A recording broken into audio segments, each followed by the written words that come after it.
Assalamualaikum warahmatullahi wabarakatuh. Salam sejahtera bagi kita semua. Perkenalkan, nama saya Alvina Nur Asisa. Saya berasal dari kelas 2 Program Studi D4 Teknik Elektro, Fakultas Teknik Universitas Negeri Makassar.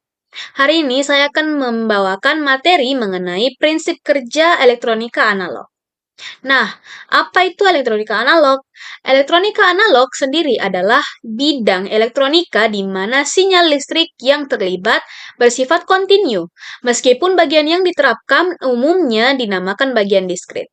Beda misalnya dengan elektronika digital, yakni sinyal listrik yang terlibat merupakan sinyal 0V atau 5V, yang bisa juga dibilang sebagai sinyal digital itu berlogika 0 atau 1.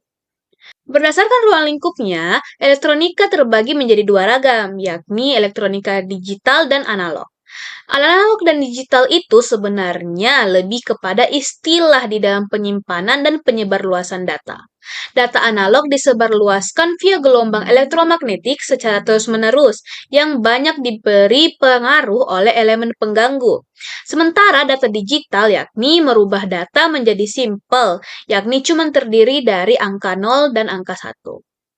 Selanjutnya, komponen elektronika analog dibedakan menjadi dua komponen, yaitu yang pertama komponen pasif yang memiliki 3 komponen dan komponen aktif yang memiliki 4 komponen.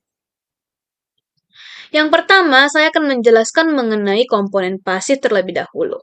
Komponen pasif terdiri dari resistor, kapasitor, dan induktor. Yang pertama adalah resistor. Resistor sendiri adalah komponen elektronika yang berfungsi untuk menghambat arus listrik. Termasuk komponen pasif karena sama sekali tidak membutuhkan arus listrik untuk bekerja. Prinsip dan cara kerjanya itu sebenarnya cukup sederhana. Komponen ini menghambat aliran arus listrik yang masuk dari ujung kutub satu yang mengalir menuju ujung kutub resistor lainnya. Besar hambatan yang diberikan oleh resistor itu berbeda-beda, sesuai dengan nilai resistansi yang tertera padanya. Karena dihambat, maka setelah melewati resistor, arus yang mengalir ke komponen elektronika selanjutnya dalam satu rangkaian tersebut menjadi lebih kecil.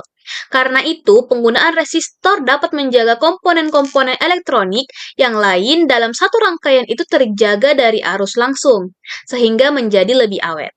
Selain itu, resistor juga bisa digunakan untuk pembagi arus, pembagi tegangan, ataupun penurun arus. Yang kedua adalah kapasitor.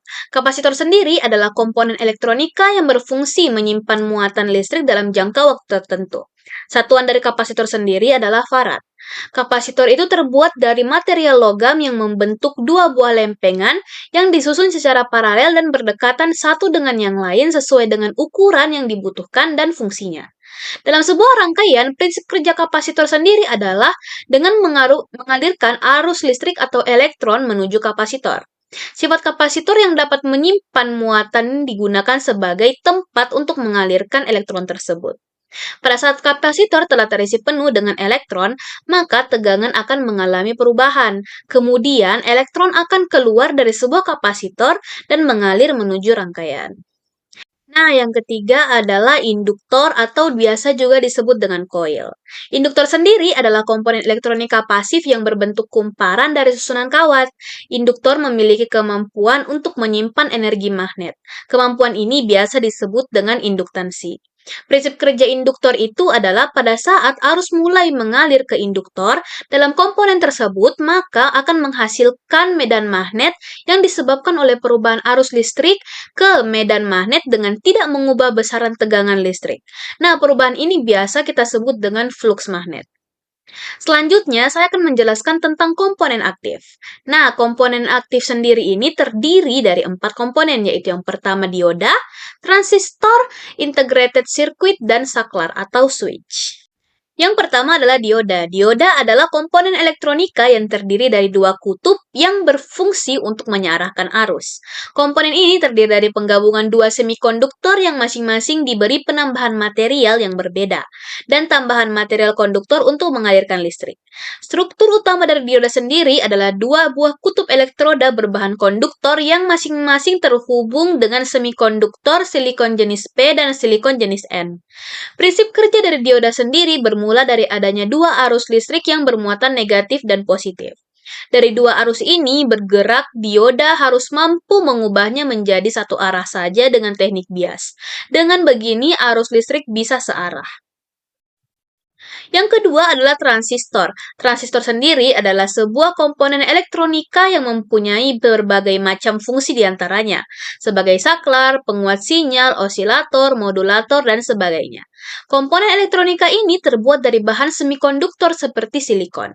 Transistor juga bisa menjadi dasar dari gerbang logika yang kita kenal sekarang, di mana kumpulan MOSFET berubah menjadi integrated circuit dan kumpulan dari integrated circuit berubah menjadi sebuah mikroprosesor. Transistor merupakan perangkat nonlinear sehingga memiliki cara kerja dalam 4 mode yang berbeda. Yang pertama adalah cut-off. Transistor bekerja sebagai open circuit sehingga tidak mendapatkan arus yang mengalir ke emitor ke kolektor. Yang kedua adalah saturasi. Transistor bertindak sebagai short circuit yang membuat arus dari kolektor ke emitor mengalir bebas. Yang ketiga adalah aktif. Arus yang berbanding lurus dengan arus yang mengalir ke basis merupakan arus dari kolektor ke emitor. Dan yang terakhir atau keempat adalah reverse aktif, yaitu berbanding terbalik dengan mode sebelumnya. Arus mengalir terbalik dari emitor ke kolektor. Komponen ketiga adalah integrated circuit atau biasa disingkat dengan IC, yang dimana adalah komponen elektronika aktif yang terdiri dari ratusan, ribuan, atau bahkan jutaan transistor, dioda, kapasitor, dan resistor yang diintegrasikan sedemikian rupa hingga menjadi satu kesatuan komponen elektronika yang berukuran kecil. IC juga biasa disebut dengan mikroelektronik, sirkuit, microchip, ataupun chip. Dalam bahasa Indonesia, integrated circuit dapat diartikan sebagai sirkuit terpadu. Bahan utama untuk membuat suatu IC adalah semikonduktor dan silikon yang merupakan jenis bahan semikonduktor yang paling banyak untuk digunakan. Pada saat ini, IC sudah banyak digunakan di berbagai peralatan elektronik seperti jam tangan, radar, komputer, televisi, perangkat logika, prosesor, pemutar video, perangkat memori, dan sebagainya.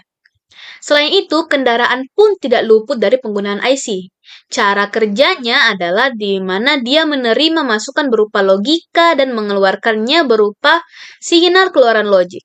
Sel logika ini dapat diimplementasikan secara elektronis dengan menggunakan dioda ataupun transistor. Namun, dapat pula dibangun menggunakan susunan komponen yang memanfaatkan sifat-sifat elektromagnetik.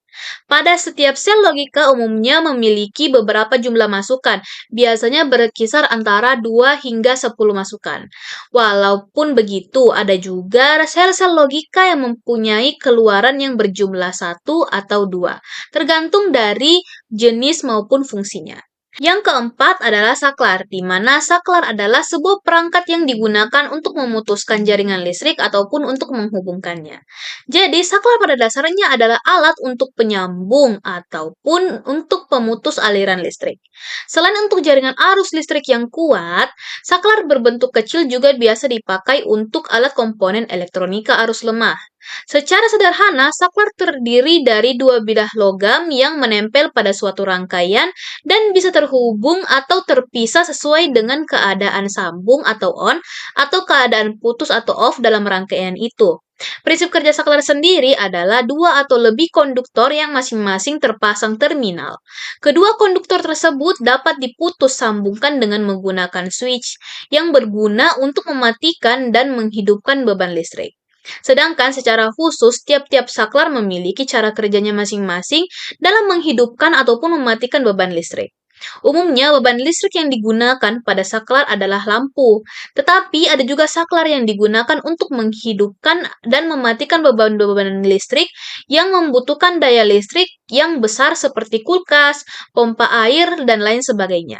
Jadi, penggunaan saklar untuk beban listrik yang membutuhkan arus listrik yang besar haruslah saklar yang memiliki spesifikasi kemampuan arus kontak listrik yang lebih besar daripada beban listrik yang terpasang. Baik, sekian dari penjelasan saya mengenai prinsip dari komponen elektronika analog ini. Terima kasih telah menonton, lebih dan kurangnya mohon dimaafkan. Assalamualaikum warahmatullahi wabarakatuh.